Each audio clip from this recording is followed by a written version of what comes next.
I wanted to just touch on this because I thought it was pretty interesting, and I thought you could probably shed some light on some perspective here.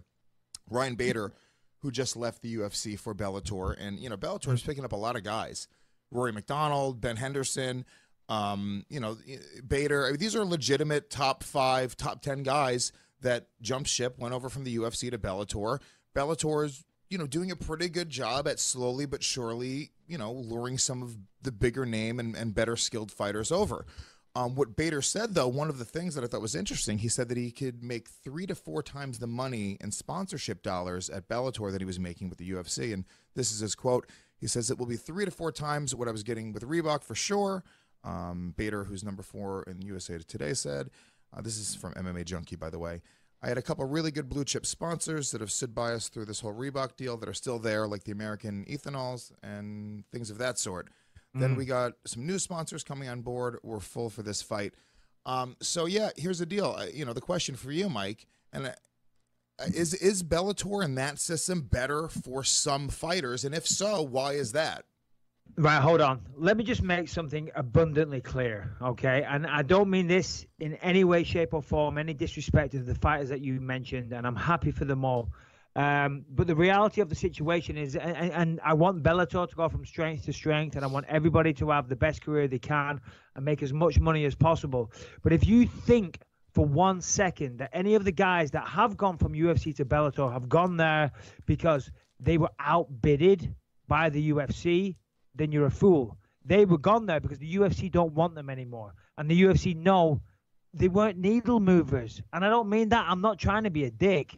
It's like, okay, they were like, all right, Bellator's willing to offer you this amount of money. Well, fine, we'll go ahead and good for you. And they will. They'll probably will do better in sponsorship because, of course, the Reebok deal does have, limitations for people.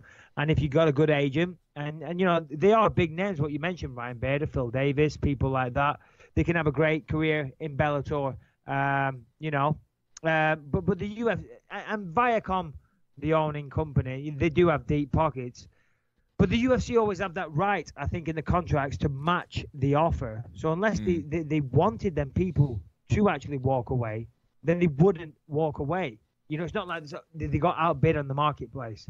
That was the UFC saying, okay, we don't really, okay, Bellator are willing to offer you that. Okay, good for you. Take it. Have a good life. Right. That's not me trying to be a dick. That's just me laying it out in black and white. It's just the business, That's the business decision that the UFC are making, not me. I'm not saying that. Right. I'm saying that's what it appears to be. Well, regarding sponsorship, my manager, Audie Atar Paradigm Sports Management, he said a while ago, now bearing in mind this conversation was, I don't know, maybe a couple of years ago, when the Reebok deal first came in, and I said, oh, how is that? I mean, because I guess fighters in Bellator could earn good money now.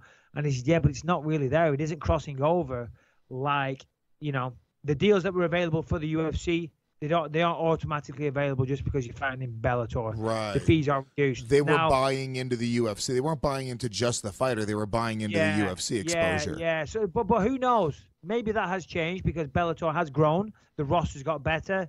The production's got better. Well, also with the UFC, it's definitely only not the rise. It's definitely, it's still not competition, but it's without a shadow of a doubt the number 2 organization in the world. That's fair to say, without a shadow of a doubt. Well, with the UFC also doing the Bellator or doing the Reebok deal, rather, what happens is all of these companies, and I know this for a fact because I was hosting Tap Out Radio when the Reebok deal went into play, and those guys were very vocal and open about kind of what it was doing to their business.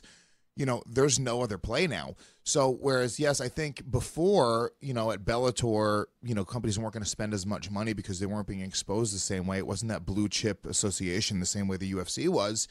Now, a company like Tap Out or a company like Affliction or these T-shirt companies that have all but disappeared, the only thing they can do in order to stay in the MMA industry is go to Bellator and these overseas organizations. So there has to be some money there, and I don't think they're wrong. One of the things that I noticed as I'm naming the names, Ryan Bader, Benson Henderson, Roy McDonald, all of these guys kind of were almost in this gatekeeper status at this point in their careers when they decided to move over. There was really nowhere else to move. They either, were UFC champions, had a title shot, or had kind of gotten the opportunity for the title shot multiple times and kind of either failed or stalled, or they never got to that level where they they became that star. Yeah. So it really, in my opinion, it was the best move for Ryan Bader. What else is Ryan Bader going to do? How long is he going to let people become #1 contenders and get title shots off of beating him? No, absolutely. I completely agree. Let me just clarify. I'm not knocking those fighters because each one you just mentioned there, they've all got tremendous skill sets. Yeah, they're tremendous incredible skill sets. And as you said, former champions, #1 contenders in very tough divisions.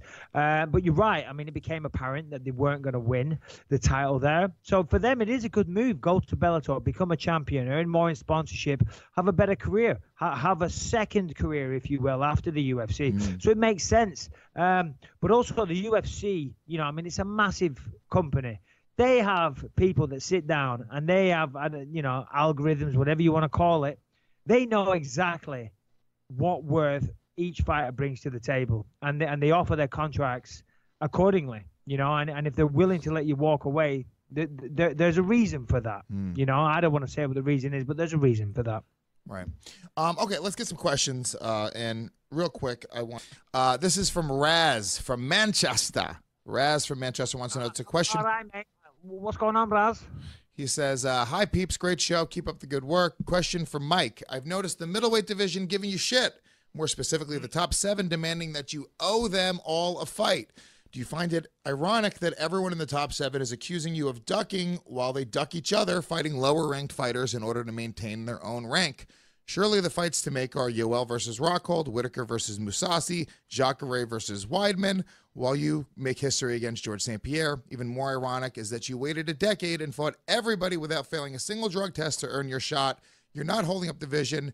They're choosing to be pussies and not fight. That's their choice, not yours. So they're just holding themselves up. Boom! Raz from Manchester. Boom. And it might have been Michael Bisping sending himself an email under a fake pseudonym, but it's okay. Go ahead. Yeah. Well, I was going to say there's not a lot I can say, Raz, because you said it all. Thank you very much for those kind words. But, I mean, here's the thing. He's right. The top 7 are calling me out. And whichever one of them, because they're all tough. They're all tough guys, let's be honest. They're all very, very good. Whichever one of them I pick, the other 6 are all going to bitch and whine and complain. So you can't win. You can't win. I'm fighting George St. Pierre. Fucking deal with it. If you want to fight in the meantime, go ahead. I mean, Luke Rockhold's still talking shit. He hasn't put a glove on since I knocked him out in the first round. Yoel hasn't fought for a long time. Fight. If you're so good, continue to fight. When I didn't have a title shot, when I wasn't the champion and I didn't get a title shot, I didn't whine and bitch and complain. I just got on with it and I kept fighting. And I hoped, and I always had that in my heart. I'll just keep fighting and keep doing what I can do. And here I am. I got there in the end. So guys, come on. Stop whining, stop bitching, just get on with it. All right, number 2. Hey, Mike. Just wanted to start off by offering wanted to start off by offering my condolences for you and your family for the loss of Dito. I was completely shocked when I saw your post on Instagram. What the hell happened? We did answer that. R.I.P. Dito. My question for you is, how do you plan on nullifying the jab of GSP? Also, please talk about how much your boxing has improved by working with Perillo and what he's done different than your previous boxing coaches. Thank you, good luck, and let's get it done for Dito. Kyle Powers. Yeah, absolutely. Thanks, Kyle. R.I.P. Dito. Still breaks my heart. Well, Jason Perillo has done wonders with my boxing. One of the main things that he's had me do, I mean, listen, not one thing. I mean, there's been many, many things. I put my combinations to better. I believe in myself more. I plant my feet. I'm using better head movement. It just, the list is endless. I've just improved all round as a fighter. Main thing, mentally as well.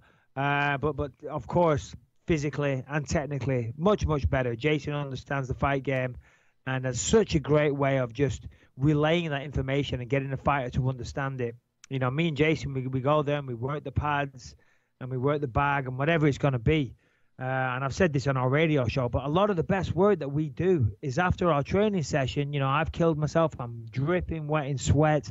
I'm exhausted, and I sit on the canvas, and he stands there and he talks to me, and he'll talk to me for about sometimes half hour, 45 minutes, an hour sometimes, and he really just go off on one, and he gets into my mind and makes me believe myself and talks about the fight and breaks things down, because we can stand there and talk about the fight and we can drill jab, right hand, left hook. Everyone can do that. Everyone can do that. You see some trainers at a gym and that just do PT, personal training on businessmen, whatever. You can make them businessmen look good on the pads, okay?